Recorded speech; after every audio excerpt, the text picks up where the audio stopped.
안녕하십니까. 황태순TV의 황태순입니다. 2021년 5월 12일 수요일 오후입니다. 요즘 국민의힘 6월 11일, 그러니까 이제 앞에 한 달 남았군요.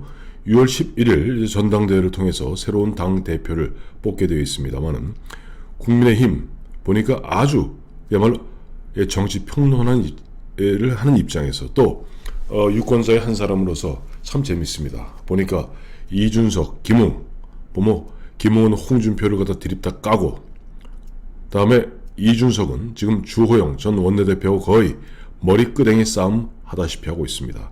정말 재밌습니다.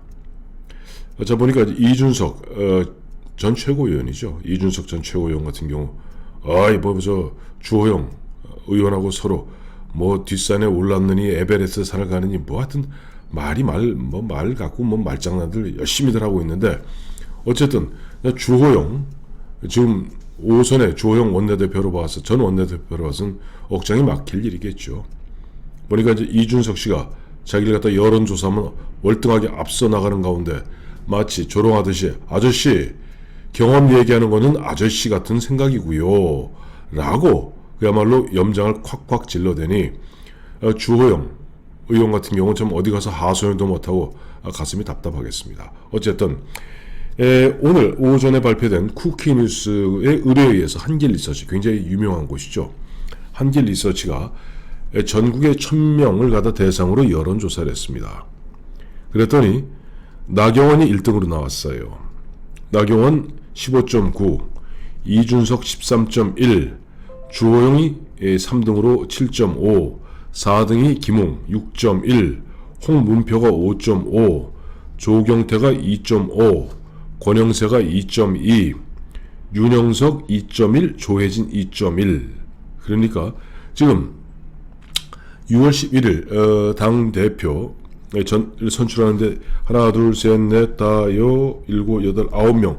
9명이 일단 타천으로 출마할 것으로 지금 알려져 있는데, 문제는 보니까 국민들한테 물어보았더니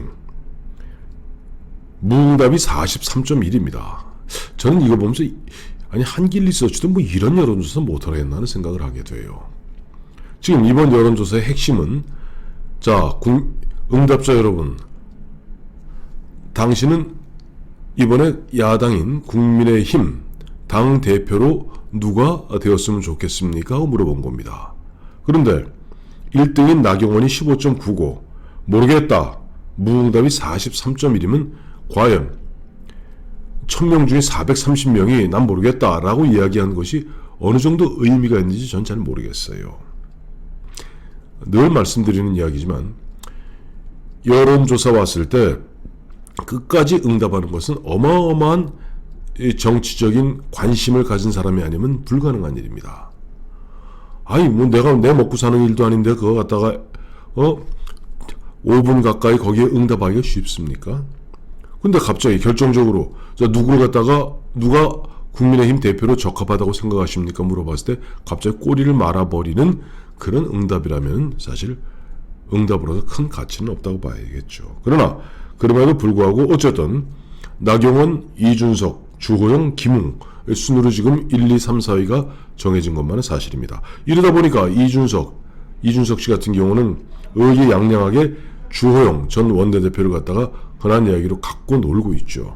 또 4등에 오른 김웅 의원, 초선입니다. 1970년생이죠. 이번에 김웅 의원 같은 경우는 나는 이번에 지역구는 이번이 끝이다, 초선이 처음이자 마지막이다 라고 선을 긋고 이번에 당대표 나가겠다 이야기하고 있어요. 그리고 김웅 의원 같은 경우는 홍준표 전 대표가 지금 국민의힘에 복당하고 싶어서 복당하는데 절대 안 된다라고 선을 긋고 있고, 홍준표 의원은 발끈해갖고 참 버르장머리 없다, 세상 물정 모르고 설치고 있다라고 초선인 김웅 의원, 검찰 후배이기도 하죠, 저격하고 있습니다. 그래서 재밌는 것은 이준석 씨 같은 경우는 결국 이번 대표는 나 아니면 김웅 둘 중에 한 명이 될 것이다 라고 얘기하고 있는데 과연 가능할까요? 한번 짚어보겠습니다. 이준석 씨나 김웅 의원 같은 경우는 두 사람 다가 새로운 보수당, 그전에는 바른미래당, 그전에는 바른정당, 물론 김웅 의원은 좀 경우가 다릅니다. 이제 검사 생활하다가 막판에 이제 새로운 보수당으로 합류했고, 이준석 씨는 아시다시피 유승민 전 의원, 유승민 전 원내대표의 친구의 아들입니다. 2012년 그 당시 박근혜 비대위를 구성할 때, 그때만 해도 유승민 의원이 박근혜 비대위원장과 관계가 괜찮았습니다. 그때 박근혜 비대위를 구성할 때 최고령에는 김종인 씨를, 최연소로는 20대에 바로 이준석 씨를 갖다가 비대위원으로 영입했고, 마침 그런 흐름 속에서 문재인, 국회의원에 출마한 문재인 변호사를 갖다 저격하기 위해서 손수조 씨를 갖다가 맞상대로 붙였던, 나름대로 그런 전략을 꾸몄던 경험이 있습니다. 어쨌든 이준석 씨, 유승민 씨가 보면 새누리당 탈당해서 바른정당 만들고, 또 안철수의 국민의당과 합쳐서 바른미래당, 새로운 보수당 갈 때까지 늘 유승민 씨를 갖다가 따라다니던, 뭐 그럴 수밖에 없겠죠. 일종의 유승민의 뭐 아바타라고나 할까요? 그렇게 봐야 되겠죠. 김웅도 마찬가지입니다. 뭐 다 아시는 바와 같이 김웅, 이번에 보면 황교안 당시 미래통합당 대표가 눈이 좀 그 당시 멀었죠. 뭐 멀어서 홍준표도 내치고 김병준이도 내치고 치고, 혹시 내 대선 행보에 방해될 사람들 다 내치고 이러는 가운데, 그 당시에 박형준 교수, 현재 부산시장 됐습니다만은, 저 중도 통합해야 됩니다 라고 해서 새로운 보수당과 당시 자유한국당을 갖다 결합해서 만든 게 미래통합당입니다. 그 덕에 유승민계 선수들이 대거 새로운 보수당이라는 플랫폼을 통해서 미래통합당이 대거 영입되게 됩니다. 그 중에 대표적인 인물이 김웅이죠. 그 바람에 김웅 날로 먹었죠. 아주 좋은 지역 받아갖고 날로 엇받지 한번 달았습니다. 자, 그런데 이준석, 김웅이 이렇게 이제 나가는 데는 어쨌든 미래통합당을 만드는데 새로운 보수당과 결합돼서 나름 거기서 지분을 차지했고, 그 지분을 갖고 지금 보면 큰 목소리를 내면서 이준석 씨 같은 경우는 나 아니면 김웅 둘 중에 한 사람 대표된다 호언장담하고 있습니다만은, 그래서 제가 보기에는 쉽지 않을 것 같아요. 왜냐니까 이번에 이제 보면 국민의힘 같은 경우는 5월 30일 일요일 보면은 호남 제주 합동연설을 시작으로 해서 일주일 동안 전국에 이제 호남 제주, TK, PK, 충청, 그 다음에 수도권 강원 5차례에 걸쳐서 합동연설회 하고, 그 다음에 이제 ARS 모바일 투표, ARS 투표에서 6월 11일 날 그 사이 물론 여론조사도 하죠. 그래서 당심 70, 민심이 30입니다. 여론조사 결과를 갖다가 30%로 이제 치환을 시키고, 그다음에 그동안 대의원 및 권리당원 그리고 일반 당원 중에서 선발된 사람들로 해서 당심이 70 포함됩니다. 근데 이제 뭐 이런 게 있어요. 민주당 같은 경우 호남이 절대적이듯이 국민의힘 같은 경우 영남이 절대적인 게 사실입니다. 28명 책임당원, 일부 권리당원이죠. 28만 명의 진성당원인 책임당원 중에서 TK가 30%입니다. 또 PK가 20%입니다. 수도권, 서울, 경기, 인천이 30%입니다. 기타, 즉 충청, 제주, 강원이 20%입니다. 그러니 결국 TK, PK 이 책임당원의 입김이 셀 수밖에 없는 게 사실이에요. 과연 이 사람들 입장에서 이번에 뽑히는 당대표들, 이번에 뽑히는 당대표와 지도부라는 것은 결국 6월 11일 날 뽑힙니다만은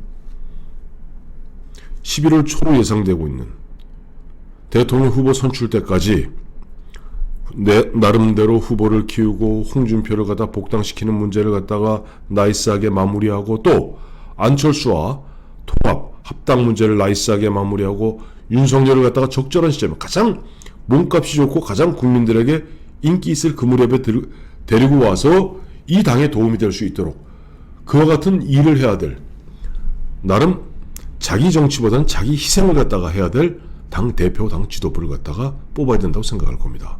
6월 11일 뽑아도 6, 7, 8, 9, 10 5개월입니다.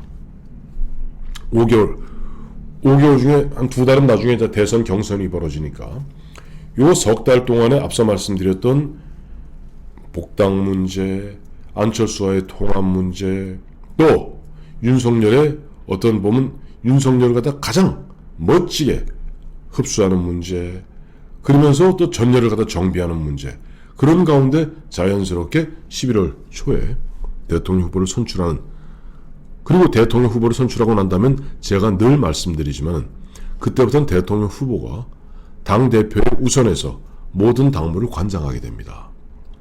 그러니 지금 이번에 뽑히는 당대표는 흔한 톡톡 튀는 당대표, 톡톡 튀고 자기 정치하는 당대표보다는 자기를 죽이고 대통령 후보와 당의 승리를 위해서 자기를 불쏘시개로 쓸 수 있는 사람이 돼야 되겠죠. 그런 측면에서 과연 권리당원들이 어느 정도 이준석 씨나 김웅 씨, 물론 젊은 팩이 좋죠. 이것이 정상적으로 예를 들어서 내년에 정권을 갖다가 탈환하고 대통령이 나오고 그 대통령화에서 새로운 지도부를 선출한다면은 그때야말로 세대 교체를 위해서라도 김웅이나 이준석 이런 사람 전 좋다고 봅니다. 그러나 전시입니다. 전쟁을 해본 사람이 해야 됩니다. 그것이 이준석 씨가 얘기하는 대로 아저씨 그런 얘기 하지 마세요. 저도 이번에 오세훈 시장 붙이는데 1등 공신이에요. 이렇게 거들먹거릴 일이 아닙니다. 물론 지금 보면 주호영 전 원내대표, 주호영 의원으로 봐서는 참 체면이 말이 아니게 됐습니다. 명색이 오선 의원으로 원내대표를 거치면서 김종인 비대위를 갖다 탄생시켰고 김종인 씨와 함께 손을 잡고 지난 10개월 어쨌든 이렇게 저렇게 끌어오면서 우여곡절 끝에 서울시장, 부산시장 대승리에 사실 특등 공신임에도 불구하고 이제는 이준석 씨한테 아저씨란 이야기 듣고 또 보면 누구로부터는 갖다 지청구당하고 지지율은 7.5%, 이준석 씨의 반밖에 안 나오니 참 가슴이 갑갑하겠습니다. 그래도 나경원 전 의원보다 낫네요. 나경원 전 의원 조금만 잘못 움직이면 이준석 씨한테 아줌마 얘기 들을 판입니다. 근데 지금 중요한 것은 5년 만인 내년 3월 9일 정권을 탈환하기 위해서는 정말 노련한 경험 많은 노련한 자기를 죽일 줄 아는 마치 밴드 오브 브라더스에 나오는 그 중사나 상사 같은 그와 같은 인물이 필요할 때가 아닌가 생각합니다. 모르겠어요. 이 황태순 TV를 보면 또 이준석 씨, 또 김웅 씨, 저를 향해서 아저씨 얘기할지 모르겠습니다만은 아저씨 맞습니다. 그리고 제가 보기에는 이준석 씨 어떻게 보면 그 패기만만하면 좋고 옛날 YS도 그 시절에 벌써 이미 35, 36이면은 보면 당 대변인도 몇 차례 하고 재선 3선 의원 할 때니까 좋습니다. 그러나 지금은 자기 장사보다는 정권의 회복을 위하고 민주주의 회복을 위해서 자기를 죽일 줄 아는, 그때 이준석 씨도 때로는 이번에는 너무 튀지 말고 보면 좀 화합하는 모습 보여주기 바랍니다. 안 그러면은 결국 이준석 씨에게는 아저씨들, 아줌마들이 권리당원들의 대부분이에요. 그러면 이준석 씨에게 이릅니다. 아이고 아직 저 좀 더 먹고 와야겠다. 아직 철이 덜 들었구나 하는 이야기 듣기 마련입니다.